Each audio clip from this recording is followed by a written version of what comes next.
মাথাটা ঠান্ডা রাখো বাবা। এই দুদিনের মেয়ের জন্য ছুঁচো মেরে হাত গন্ধ করো না। ওর জন্য আমি একাই যথেষ্ট। আমি আছি তো।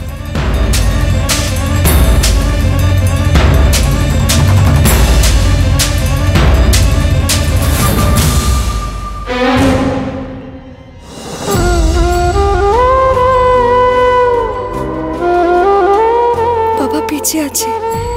এই জন্মে নিজের বাবার খোঁজ পাবো আমি কোনোদিনও ভাবিনি। কি করব? বাবাকে কি বাবা বলে ডাকবো নাকি সোজা গিয়ে প্রণাম করব? হ্যাঁ, একবার আগে প্রণাম করাটা দরকার। যাই না, আগে ডাকি। বাবা বলে একবার ডাকি। আমাকে আমার বাবা একবার উত্তর দিক। বাবা, বাবা আমার দিকে দেখো। আমি তোমার মেয়ে চিনি, তোমায় নিতে এসেছি বাবা। ও, আমার খাওয়া এখন শেষ হয়নি। আমি কোথাও যাবো না, কোথাও যাবো না। মেয়ে নিতে এসছে শুনেও কোনো বিকার নেই এনার? না, হয়তো খুব খিদে পেয়েছে ওনার।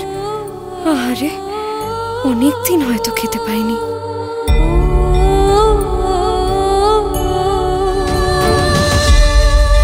ভুল ট্রেনে তোমার বাবাকে তুলে দিলে আর তারপর যদি উনি হারিয়ে যান, সেটা তোমার বাবার জন্য ভালো হবে কি? ভুলেই তো গেছিলাম। অপালা ম্যাডাম বলেছিল ওনার মাথা ঠিক নেই।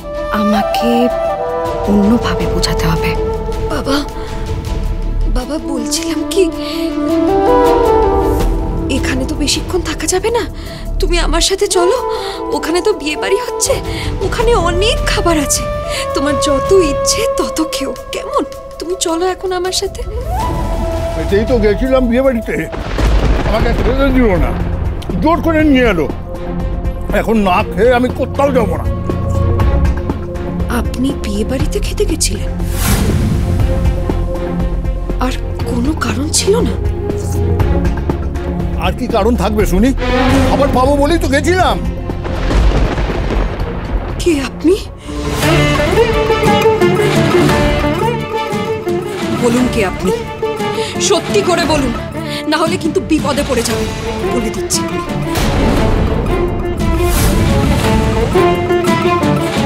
আমি একজন সাধারণ মানুষ, খেতে পাই না তাই বিয়ে বাড়িতে খেতে গেছিলাম। সেখানে না খেয়েই চলে আসতে হলো। এখানে তো খেতে দিয়েছে, তা এইটুকু খাবার তুমি খেতে দিচ্ছ না? তার মানে আপনি আমার বাবা নন? চিনি সোম থেকে রবি প্রতিদিন রাত 10:30টায় স্টার জলসায় ও ডিজনি প্লাস হটস্টারে।